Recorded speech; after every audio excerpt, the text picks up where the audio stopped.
Hello again, adventurer. It's good to be with you.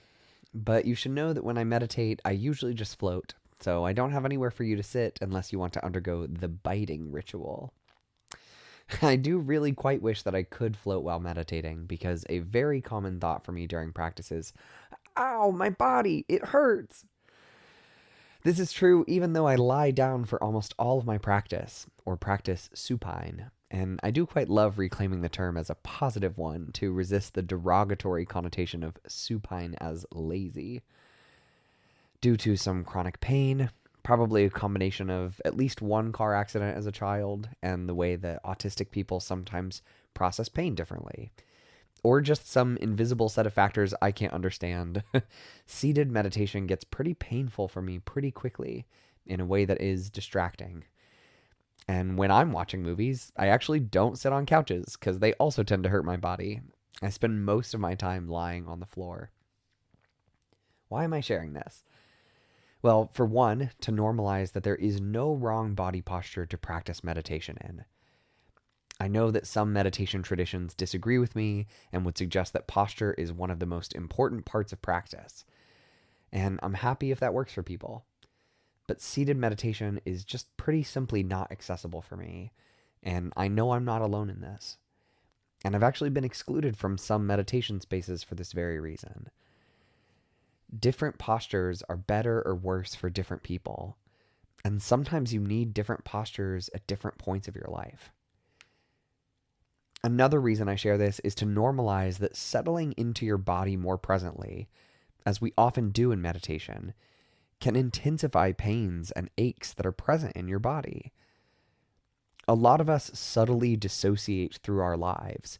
We retreat into our heads because our body hurts. And meditation can turn the dial up on sensitivities we're holding. They can make more passive body sensations into more active ones. For me, as long as that pain stays within a manageable threshold, practice generally helps me befriend my body, to listen more closely to my limits, and to be less afraid of the unavoidable pain that life requires. But if I could become a vampire and float instead of sit, I can't say I wouldn't consider it. Even though, at the same time, in my opinion, living forever doesn't actually sound like a very desirable thing. Anyway, all those things aside, we're still focused on care today before we turn towards the season finale. I think the difference between Marceline and her friends really illuminates the way that intentions matter. Intentions aren't all that matter. Impact matters too, maybe even more. But two people could be treating you the same way with their actions, yet one is doing it for reasons of good-hearted teasing, and the other has a plan to push you off a cliff and let you die. Care doesn't always mean softness, a light-hearted tone, or treating everyone like some benevolent cookie-making grandma. Care can be communicated in so many different ways. But care does always mean wanting what is best for the people and the world around you, and listening to the preferences and limits people set for themselves. So one fundamental problem with knowing how care can be effectively communicated is that we often assume that people want the same things that we do. If you're like me, you may have grown up hearing the golden rule, which simply states, treat others the way you want to be treated. And that may be a fine place to start. But I think a more vibrant world of care might follow the platinum rule, which says, treat others the way they want to be treated. In order to give this kind of care, we have to listen closely to what people and creatures and the world communicate to us about what they want.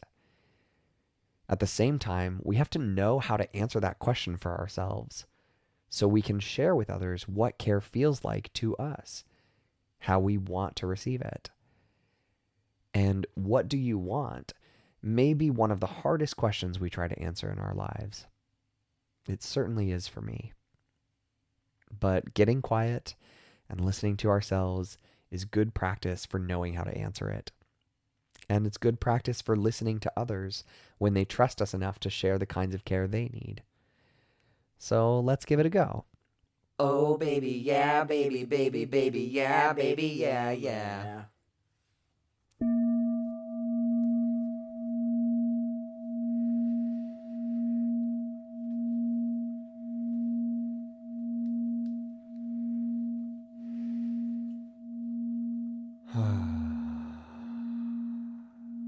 So, whatever posture you're in is great. You can be lying down on the floor, like me. You can be seated on the ground or in a chair, standing up. You can be floating above your couch. The posture matters less than the mindfulness of the posture. You're not just in this body shape, but you know that you're in this body shape. You've consciously chosen it for now. And once you do find a shape that feels okay enough, give yourself permission to land here, to allow your attention to begin to pool in the present moment, damming up the flow of the river just for a second, and letting all of that sense of you slowly begin to arrive here. To lie down and know you're lying down. A moment of simplicity in a world of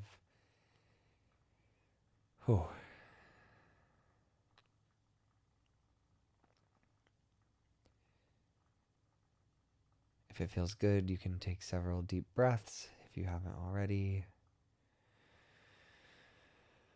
And you can do a gentle scan of your body for places that you may be carrying tension that are ready to let go. You're not forcing anything to become soft or relaxed. You're not striving for some imagined version of yourself.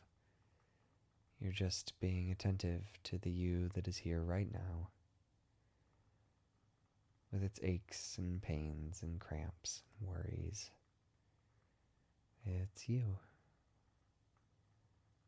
And it's enough. And you are already finding ways of being with yourself before this practice.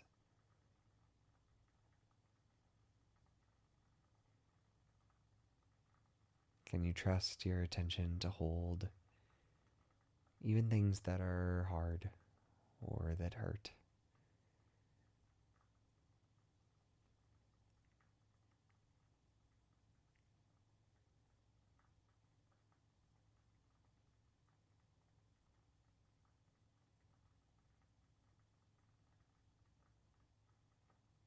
As long as it's not too overwhelming, you can allow everything that's in your experience to be here as a part of your experience.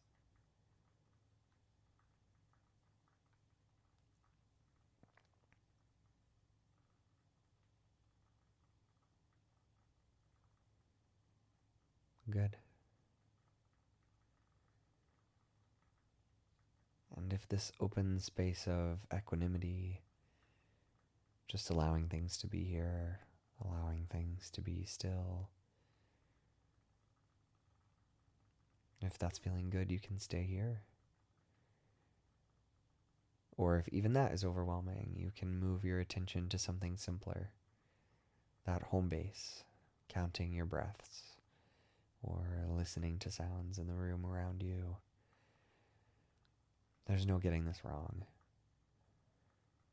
This is time that you've carved out for yourself. Trust that you know what you need. And allow yourself to be in this space, in this time, in the ways that you need.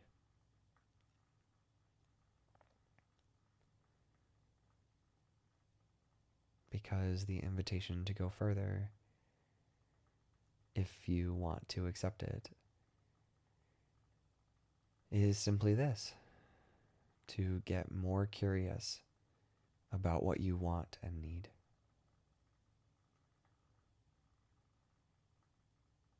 about what care feels like to you.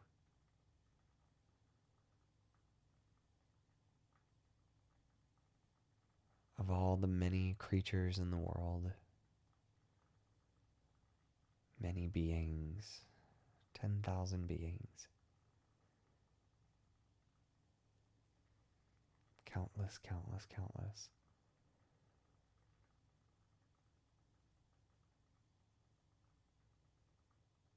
How does care feel to you?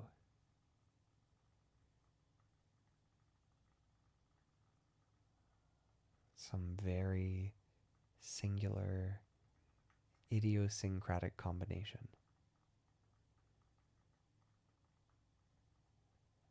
Never before in the history of anything has there been a being that wants care in exactly the way that you do. Never will there be another creature who does.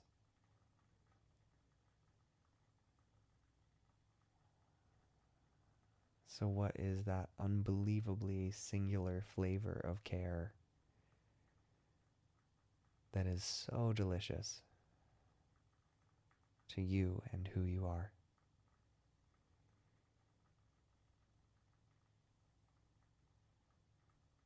And this might come in the form of specific sense associations. Things that taste good, things that smell good, things that feel good. It might come in the form of other creatures, other people, best friends and mentors and family members, chosen or born. Might come in the form of pets or plants or neighbors.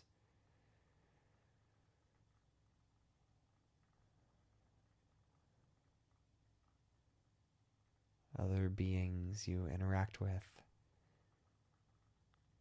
And only you have the relationship you have with them. Your relational care, the way they treat you, the way you treat each other, is a specific form of care,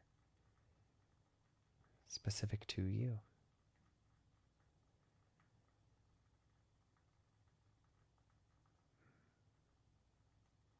Maybe it comes in the form of memories, of gifts, or quality time, things people have said or done for you.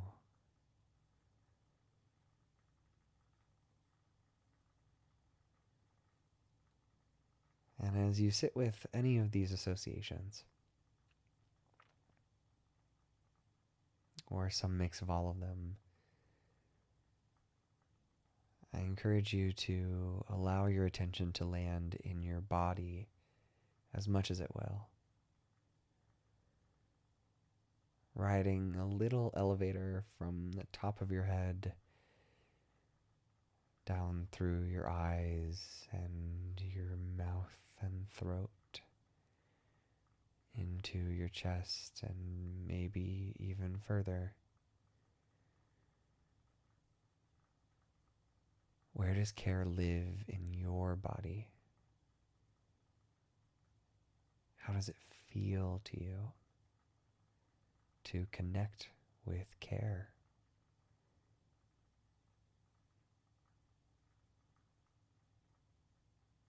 What forms of care are alive in you?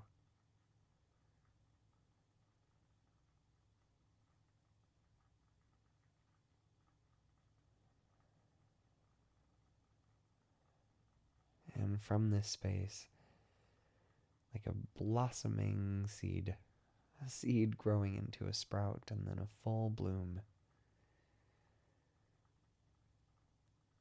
how does it feel good to you to give care?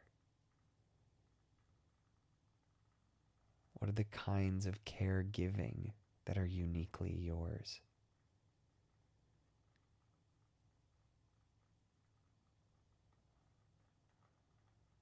What are the kinds of care that only you can give?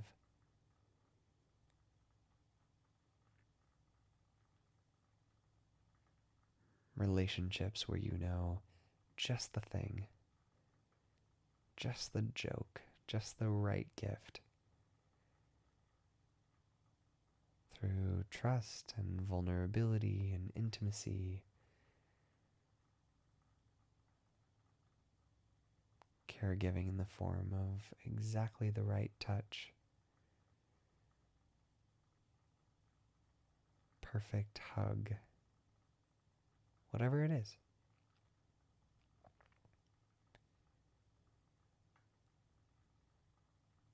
Exploring what it feels like to imagine giving this care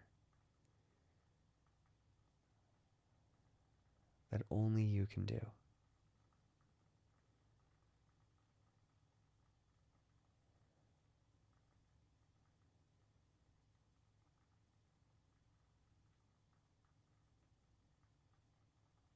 And savoring it for just a moment longer.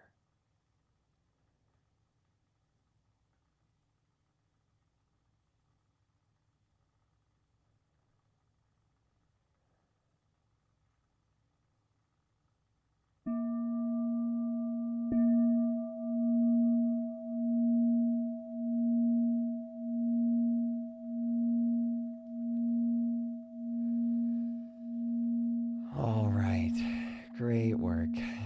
And I know I've said it many times, but it's because it's true and I need the reminders as well. There really is no getting this wrong. Whether these meditations create very strong feelings in your body and your emotions, or whether they don't create much at all, that's okay. Care is something we grow into, and again, something we all feel differently. You may not feel care very strongly, but you may be a deeply caring person. This is a space of curiosity as much as one of cultivation, and we welcome whatever forms of care we do feel within ourselves, whatever forms of care we are ready to give or receive. But my hope is that by spending some time in this practice like this, you become more attuned to what you want, to who you are, and to the forms of care that you can offer to the world and receive from the world that are so irreplaceable and unique to you. I believe that through following this sense of deep personal care, we also weave webs of rich mutual care and collective care, and the care just continues to snowball and snowball. Care can be modeled in so many different ways, and it can be hard to know what you want. At least it is for me. So I'm grateful to you for taking this time to sit with that question, to connect a little more in your body and in your life about where care shows up. And my hope is that as time moves on and your practice continues, that you can continue to organize your life more and more around this care, to spend more time with more people who will treat you the way that you want to be treated instead of the way that they want to be treated. In holding this space for ourselves, we become better at holding it for one another, and the world transforms into a more caring place, and in a way that we can all receive it better, a little more clearly and openly. So thank you. I hope you take care until we're together again. Till next time.